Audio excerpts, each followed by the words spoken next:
Ito na po mga kalit ang aking karne na taba na pinakupsan. Ayan. Pakupusan natin.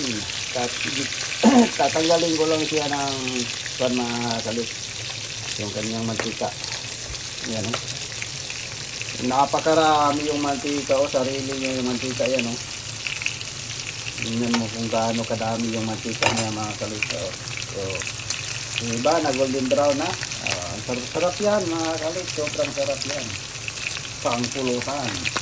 Yan ba yung paborito ng anak ko pagka ganito mataba. Yan kunan mo lang ng mantika ay sobrang sarap yan. Yan ito panghalo natin sa munggo. Gagawin natin tong crispy. Parang sitaron siya mga kalit. O diba? O sarap-sarap yan mga kalit. Ay kita nyo naman to. Ang garo kasarap yung ating pinakupusan. Hindi pa siya kuwan pa ito mga kalit dahil malaki pa yung gabi niya. At hindi pa masyado nag-golden brown din talaga siya. Kailangan yung dilaw na kagaya nito. Yung iba hindi pa luto. Yan, yung ganito na siya ka-golden brown. Yan po ang tamang-tama. Halo-halo lang para naman kuwan po siya.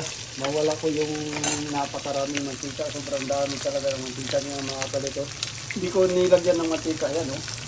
Yan po yung sarili niya mantika at lumabas na at napakarami. O diba? Sobrang dami. At napakasarap-sarap talaga ito mga kalito.